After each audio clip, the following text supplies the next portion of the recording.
Most people have completely the wrong view on what progress actually looks like.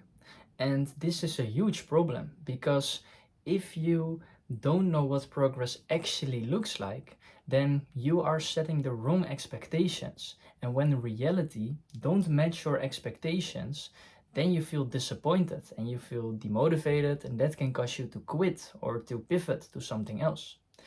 Now, what do people think that success looks like? So basically, this is the graph. This is the progress.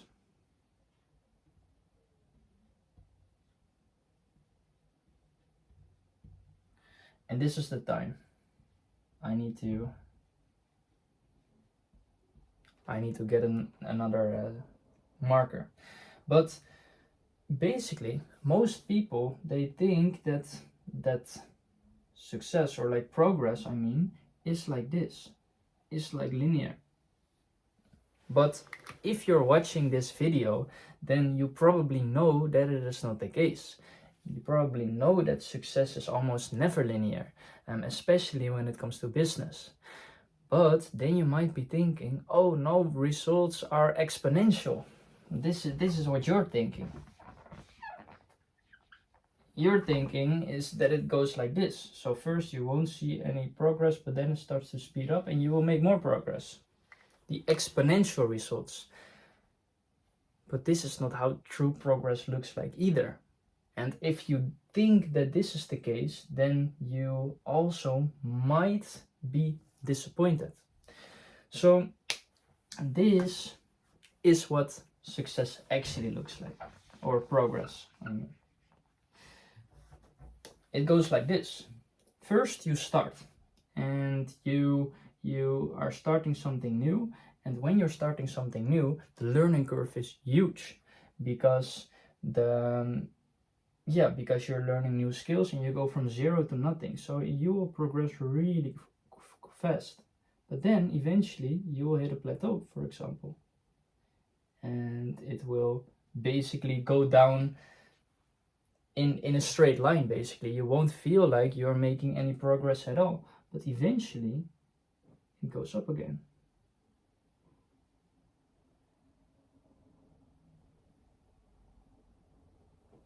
And this is what progress actually looks like. This is what mastery looks like.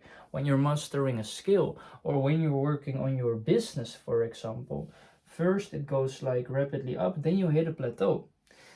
In that plateau, then there are a lot of things, for example, that like, okay, so first you get to a new level of competence, a new level of progress.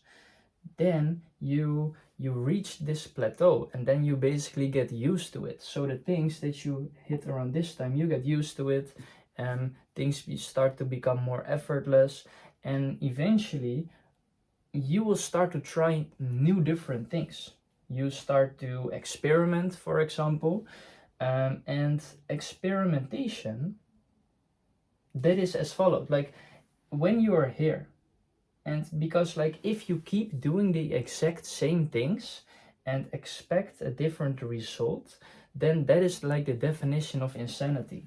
So a lot of time this happens. People will book a lot of progress, and then there will be this diminishing returns. So never, like, no strategy or no tactic, it works forever. So if you want to continue to grow, to continue to progress, then you have to try new things. You have to experiment, because you can't get to like 10k per month, 100k per month if you keep doing the same things. So how to experiment, like when you are here in this flat period, you need to try different things, and this is basically how it works. Let's see if you can see it. Okay, so the first thing you have to do is, well, have an ID.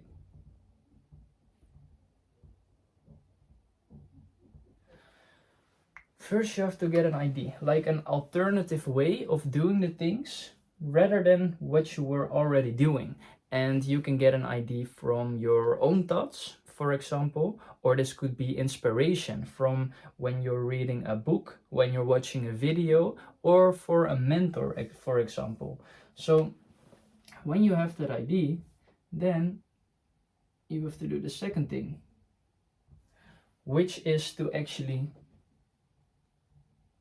test the idea.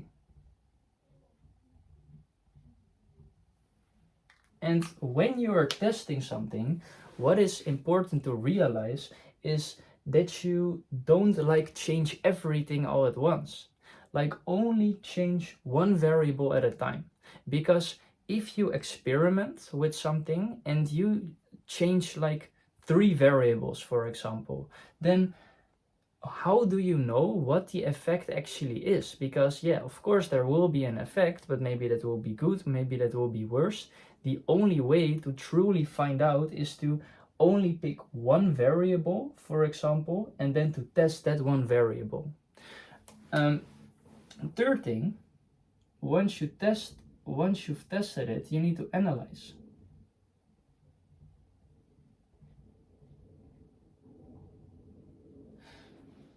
And of course, this can only be done effectively if you have only changed one variable, like I mentioned earlier. And the analysis really look at the data, like what changed in the productivity that I had, for example, what changed in the results that I was testing out, like really analyze. And then once you've analyzed, then the fourth thing is basically to iterate.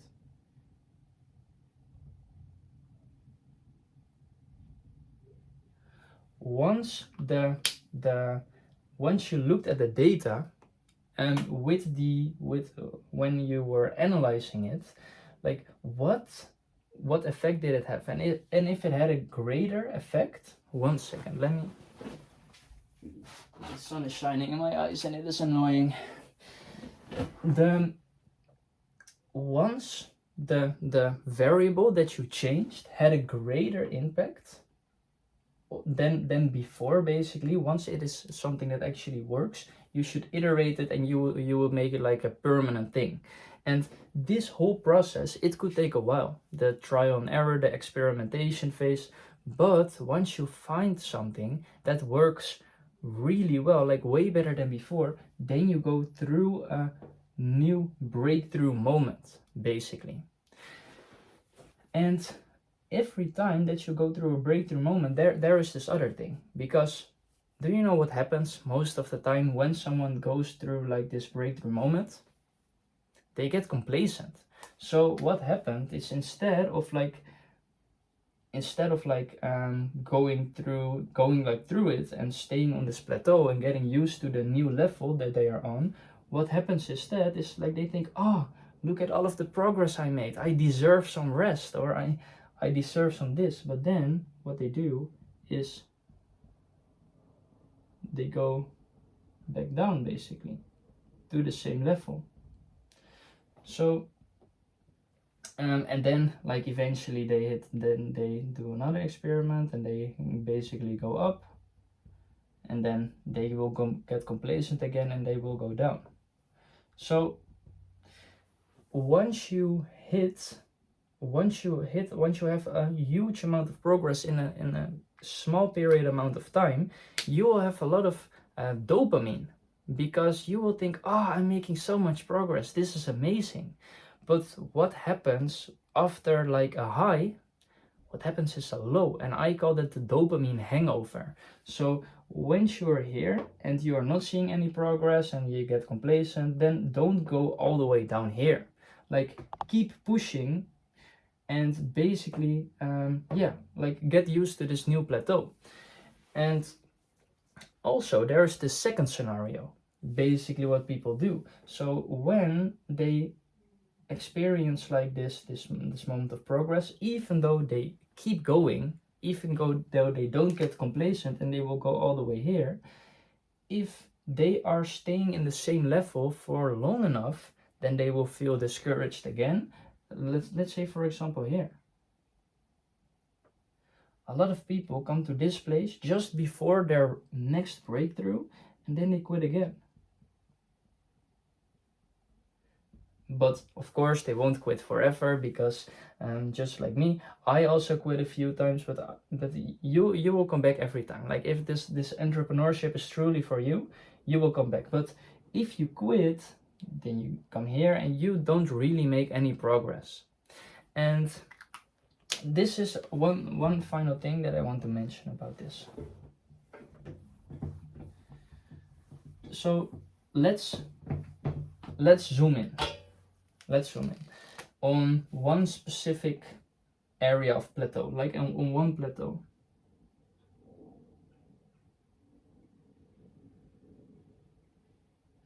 This is the plateau that you're in. This process will be very, very mentally draining, basically, and it won't be a good time, because you're spending a lot of time and energy, but you are not really seeing anything because of it. You're learning a bunch of new things, you're doing the experimentation, but you're staying at the same level. But what you have to realize is that you don't quit here, because otherwise, if you quit here, right here, for example, you will go back down. But what you also have to understand is having this long plateau isn't necessarily a bad thing. Why? Because this is the analogy. Let's say this is a plane.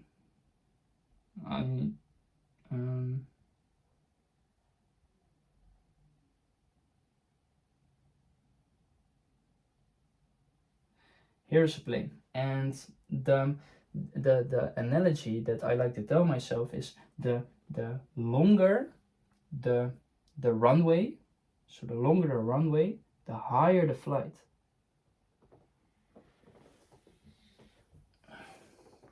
And this is true, because when you see a lot of people and when people sometimes get quick results, or they get it in like an unethical way or something like that, people get a lot of quick growth, then they won't go this high. This won't go this high. This happened so many times. But the people who just keep building, who sometimes are spending years to make it work, spending years, and those people, they will see like those great results. And a lot of people will think it is this overnight success, right? Because they will only focus on this part, but they don't see the years that went on right here.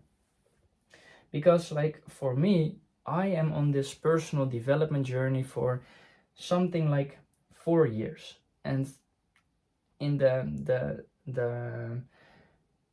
first, I think like 3.5 years, it was horrible. I was lost. Then like even like 2 years later, then I finally started to be more of a creator instead of a consumer.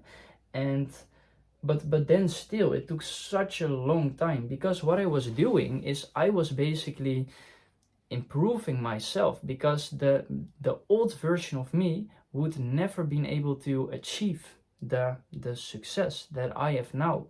Like me with the bad habits, me with the limiting beliefs, me with this shattered attention. Basically, I wasn't able to focus. Old me was never able to achieve this success that I have achieved right now. So I needed to spend like 3.5 years improving myself, improving my focus, basically. And then in the last few months, I was able to benefit from all of the mental